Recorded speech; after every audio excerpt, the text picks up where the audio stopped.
In section 2, we're going to look at 3 more types of graphs, and the first one in particular, the histogram, is a very important tool that we use later on when we talk about the distribution of data. A frequency polygon shows much the same information as a histogram does, but in a slightly different way. And then lastly, we have a time series graph, which looks a lot like the frequency polygon. So a histogram is a bar graph, okay? And basically what it does is it turns the information that's in a frequency table and it makes a graph out of it, okay? And one of the key features, this is really maybe more personal preference than anything else, but I really want your histogram to have no gaps between the bars, okay? I say it's personal preference. It's not entirely personal preference. That is the right way to do it. Some teachers may not care quite as much as I do, but you really want your histogram to be a continuous connected set of bars, kind of like this picture here on the right. So in order to construct one of these, like I say, we really need a frequency table first. So in our example here, this is, funny enough, this is data that I got. I asked one of my previous classes how many employees they think work at North Cobb Christian School, and we got answers between 50 and 409. So the true number was somewhere at that point, I'm not sure what it is today, the answer was somewhere around 150. So there were a couple people that were pretty close. But anyway, what we're going to do is I'm going to switch over to Google Sheets, and I'm going to kind of just work through some of the math that's involved in turning this data into a frequency table, and then we'll come back and we'll turn the frequency table into a histogram. Alright, so we're going to construct a frequency table from this data. And we talked a little bit about frequency tables in Chapter 1, but we didn't do it quite the way I'm going to do it today, because in the examples in Chapter 1, we had a lot of repeat data. I think we had things like digits 3 through 10 or something, and so we just recorded how many times did we see 3, how many times did we see 4. But here we have data that ranges from 50 to 409, and we don't have very much repeat data here. A little bit, but not much. And so instead of listing each individual value and how many times it occurs, we actually want to create some classes. Okay, we want to set up ranges of data and just indicate how many items, how many times did we have a data value that was inside that range, inside that class. So the first thing that we have to do in doing this is we have to determine how many classes we want. So in general, we want at least 5. Any less than 5, your histogram probably won't give you a good picture of what's going on. So 5 is a minimum. I would never do more than 10 by hand. If you're using a computer, that's different. But so let's just go with 5 for right now. And then the next thing we have to figure out is the class width. Okay, and we might need to actually do a little bit of math here in order to figure out the correct class width. And in general, what we want to do is we want to take, and this is the same data that was on that slide, but I sorted it from lowest to highest. So we see that our data ranges from 50 to 409, and I want to actually kind of buffer that a little bit. I want to fudge these numbers up and down just a little. So in particular, probably fudge up. So we'll start from 50, but we'll say that our data goes up a little higher than 409 just to give us a little breathing room. So let's say, let's go to like 415, for example. So actually, I'm going to do this as a formula so the computer will do some calculation for us. So 415 minus 50 gives us a certain value, but then I want to take that and I actually want to divide it by the number of classes that I want, which is 5. All right, so that gives me a class width of 73. Okay, that's a little bit of a strange number. 73 is kind of odd, but it's fine. We can go with it. So our lowest class is typically going to be our lowest number. Okay, so that's going to be 50.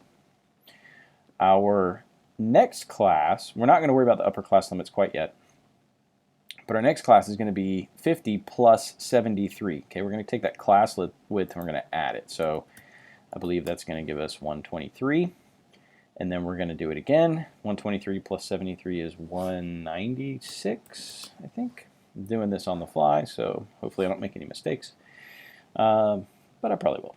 So do it again. 196 plus 73 would be 269. Oops, 269. All right, I think that's correct. Yeah, and then if we add 73 again, this will be our last one. 9 and 3 is 12. Carry the 1, 342. I think.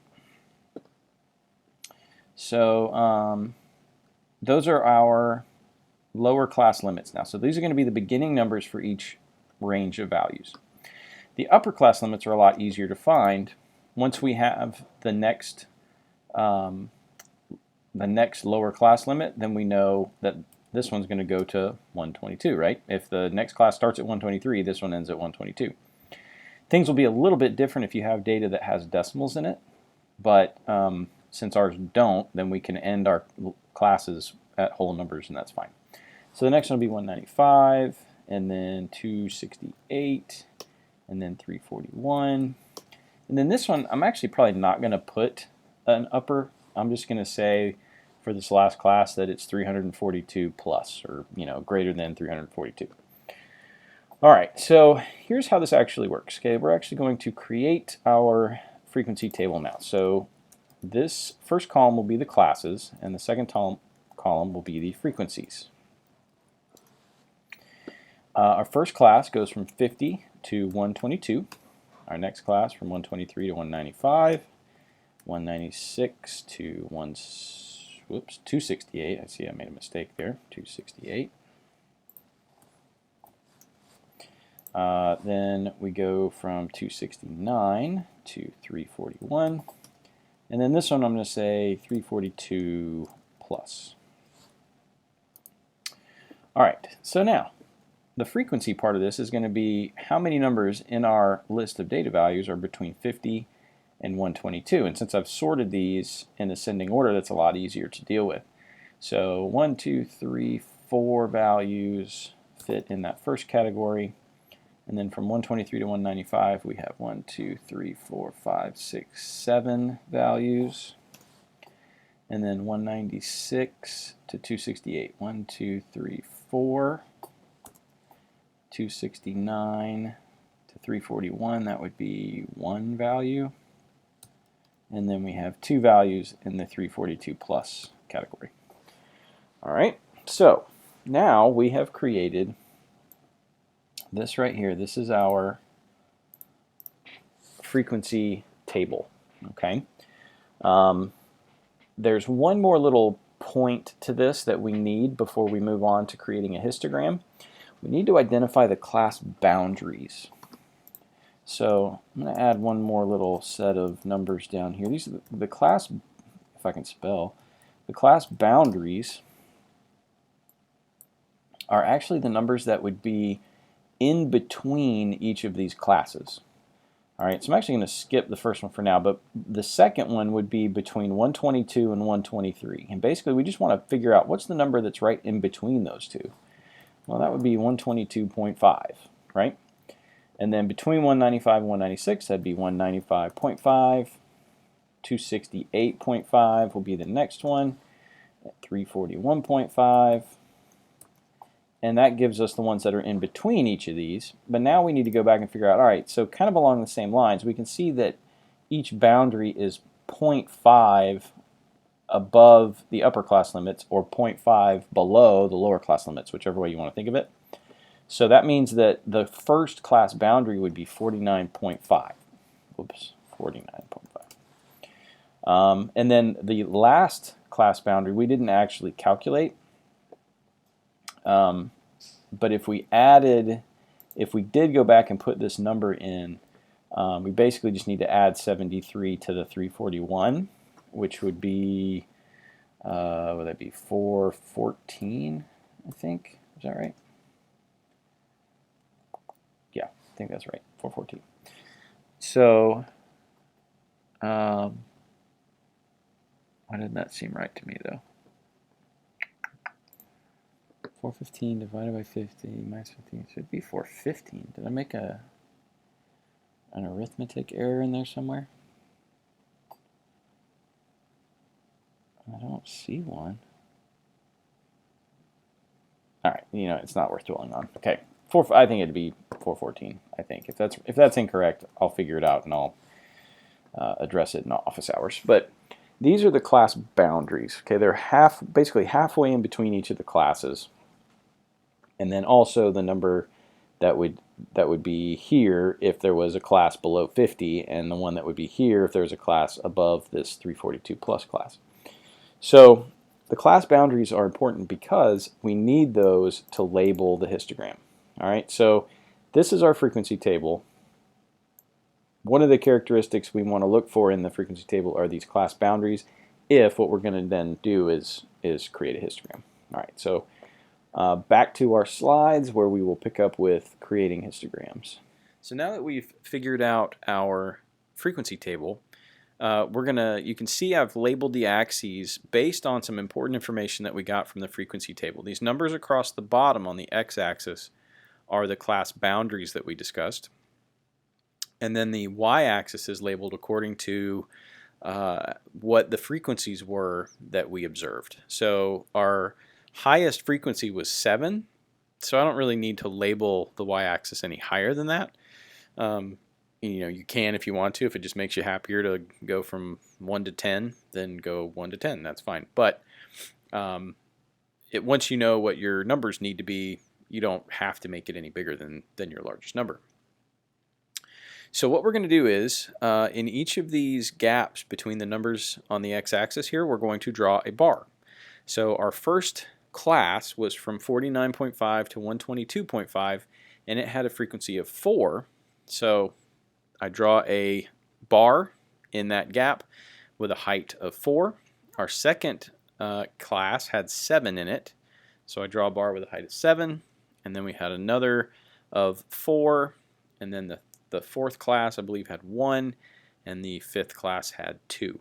So excuse the slightly crude aspect of this graph. It's basically me just drawing rectangles in Google Slides, but you get the idea. Okay, it's a bar graph without any gaps that kind of shows us where most of this data occurs. Okay, we can observe from this most people guessed between 49.5 and 268.5, with the most of those people between 122.5 and 195.5. We can see that where the tallest bar is, that was the most frequent zone where people were making their estimates. So this is a histogram, and like I say, this is one of the most important graphs that we do in statistics because it gives us an idea of where the data is concentrated. Okay, we call that the distribution of the data. So we're going to talk a lot more about that later on, but the histogram is an important step in getting there. The second type of graph that we want to talk about is a frequency polygon, and the frequency polygon serves the same purpose as a histogram. It just does it in a little different way. I can't really tell you why for sure, but the histogram is the more popular of the two graphs. I don't think I've ever seen a frequency polygon in any of my graduate level statistics classes, but I do see histograms. So it is the kind of the preferred method, but the frequency polygon nevertheless is interesting, and it's roughly the same difficulty level to create. So for the sake of time, I'm going to use the same data that we had a minute ago, but when you do a frequency polygon, you label your x-axis a little different. So see, I've got the original class boundaries still in place, but I've added a tick mark in the middle in between each. And the reason is, with a frequency polygon, you actually would like to label your x-axis according to the midpoints of each class. So basically what I did was I figured out what's halfway between 49.5 and 122.5, and that's the midpoint. Okay, and I did that for each of these classes, and these are the numbers that I came up with. Okay, so 86 is the midpoint of the first class, 159 for the second, and so on and so forth. So now I put, instead of a bar in each of these places, what I'm going to do is just put a point. Okay, and I'm actually using kind of a little star shape, just because I don't know, why not? And we see that the first one has a height of 4, second one has a height of 7, third one has a height of 4. Okay, so it's exactly the same as it was for the histogram, only it's points now instead of bars. And then the last thing that I do is I connect the dots, basically, with line segments. So this represents the frequency polygon for the data that we looked at a moment ago. So there's no good reason why my line segments are going to the left edges of those little stars. That's just Google Sheets wasn't cooperating, and I couldn't figure out how to get it to draw to the center. It was snapping to these points at the ends of these little star shapes. So perhaps it wasn't a good choice. But nevertheless, this is how you create a frequency polygon. A time series graph is basically just like a frequency polygon, except that the x-axis is labeled as time. So your y values are still counts or measures of something, but the x-axis is time. So, for example, we might have data like this. This is consumer price index information from 2003 to 2012, and for whatever reason, maybe we want to plot this on a time series graph. So each of these numbers, 2003 and 184.0, that represents an x and a y pair. So I am actually going to skip drawing this for the sake of time, but I have no doubt that you'll be able to create a time series graph. It will look just like a frequency polygon, only you'll have years or months or whatever across the bottom. It's time for the x-axis. So those are the 3 types of graphs that are in this section, and I basically have suggested one of each type for homework. For some reason, I would have preferred to give you 2 histograms, but for some reason the textbook seems to prefer the frequency polygon, so there's several examples of those.